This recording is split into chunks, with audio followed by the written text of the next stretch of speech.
Have you ever been part of a group assignment where maybe you or somebody else does a majority of the work, but the rest of the teammates aren't really pulling their weight, but somehow the team still gets a really good grade on the project? Well, I think that is a perfect metaphor for the Denver Nuggets, where you see a guy like Nikola Jokic who continues to have historic year after historic year. This year he's averaging a triple-double. Should be up there for the MVP, but it seems that SGA is going to likely win this award this season with just how good the OKC Thunder have been this year.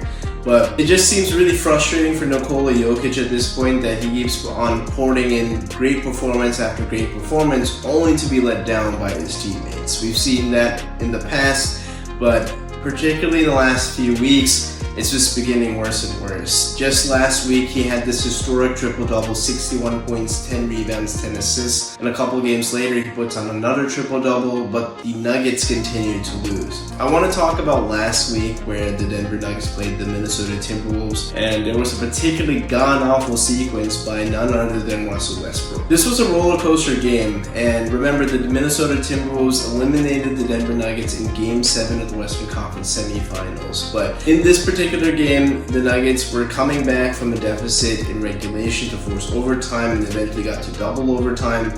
But it seemed that in the waning seconds of double overtime, the Nuggets had the game in the bag. Russell Westbrook did a great job in forcing a turnover. He got the steal, and at that moment, he's racing towards the cup. He has a chance to at least push the game up to 3 points at a minimum, but he breaks the layup and just kind of gets lost in the mix. He gets caught ball watching a little bit and then goes to contest a Nickeil Alexander-Walker three-pointer and proceeds to foul him with just only 3 seconds left. I know Nickeil Alexander-Walker is a solid three-point shooter, but I let him take that shot in that moment. I mean, play the odds, play the chances. There's a way to contest the ball without fouling as well, and that seems to be, unfortunately, what happened to Russell Westbrook, where he just nicked him on the elbow. Nickeil Alexander-Walker makes all 3 free throws.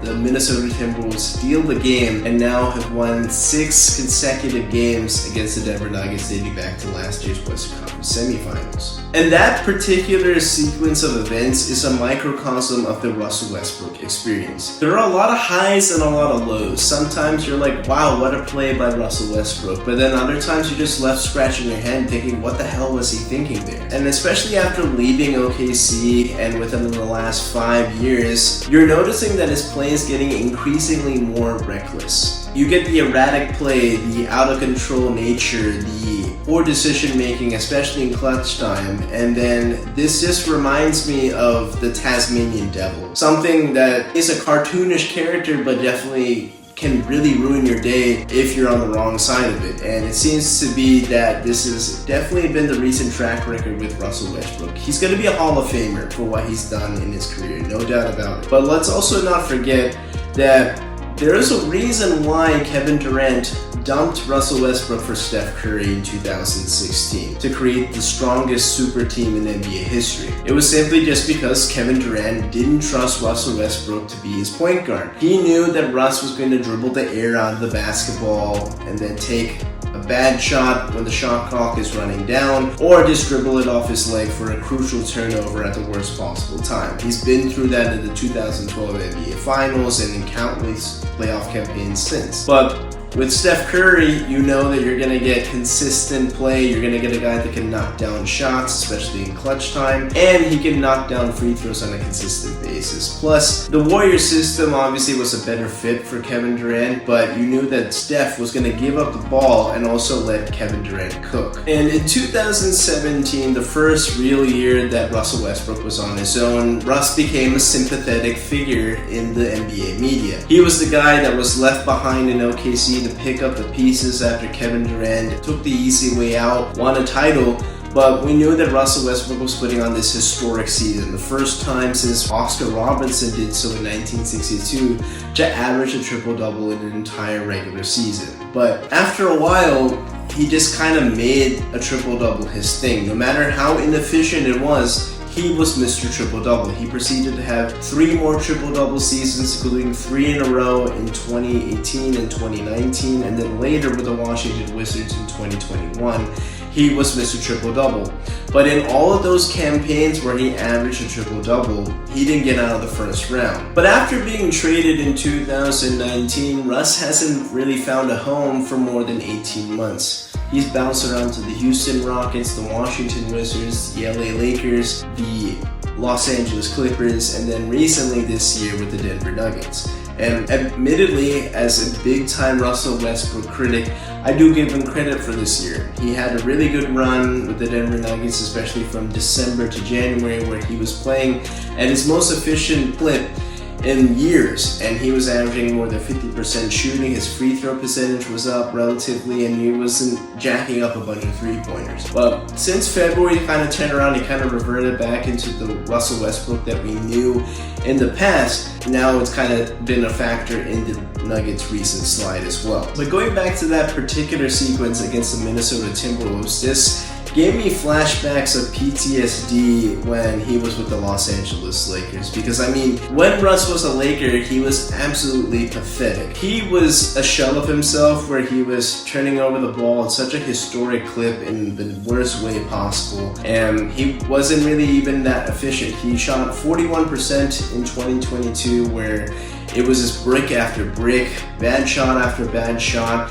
And it got so bad that, I mean, there were reels and low-light videos being created on social media with comedic, cartoonish music playing in the background. And whenever he was shooting a three-pointer, the crowd would be like, "No, don't do it!"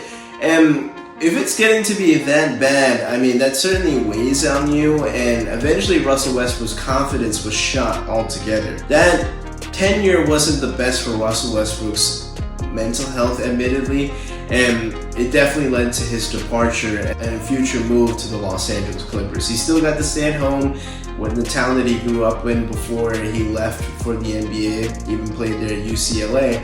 And with the Clippers, he kind of got a little bit better, especially in the first year, but the second year he wasn't the greatest, and that led to him taking on a veterans minimum deal with the Denver Nuggets in 2024-2025. After that loss against the Minnesota Timberwolves, he was seen walking off the court and getting into it with the fan, and yet again, I just don't understand where's the accountability for Russell Westbrook. Because whenever fans are trolling him on the sidelines, I understand they might be getting a little bit too personal, which that's something that the fans should be held accountable for. But it always starts with trolling. The nickname, you know, that's something where that's a reflection of his play. Brick after brick after brick, and it's just kind of clever.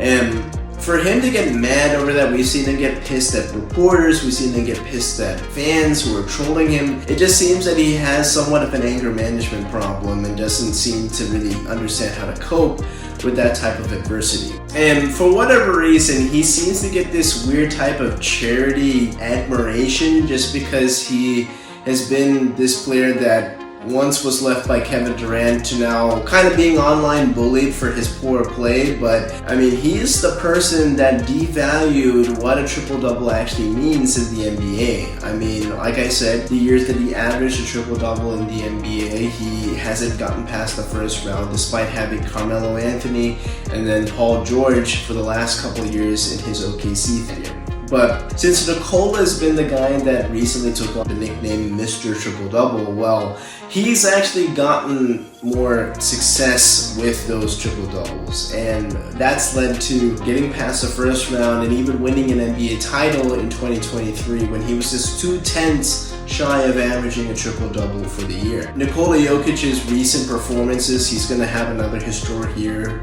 this year, should win MVP in my books. But it seems that he's just a victim of his own success of the past and also just a victim of the surrounding cast around him. And like we said in the previous clip, Jamal Murray, Michael Porter Jr., and Russell Westbrook continuing to let Nikola Jokic down. He can do everything right, but unfortunately, the surrounding cast continues to let him down. I'll say this again, I mean, I think Russell Westbrook is washed. I don't think he really has a place on a contending team in the NBA.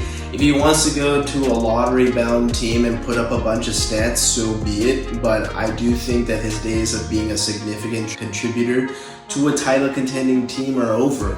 And if he wants to prolong his career, he has to see the writing on the wall, and he has to adapt his game to being more of a bench player at this point, just really understanding how to share the rock, but he hasn't done so in the past, and I wouldn't be surprised after maybe even a year or two that he finally hangs it up and sees the writing on the wall, that he's just not as valuable as he perceives himself to be. I'd love to hear your thoughts. Is Russell Westbrook washed? Is he playing a significant role in the Nuggets' recent slide? And what do you think the Nuggets' playoff ceiling is given the recent moves?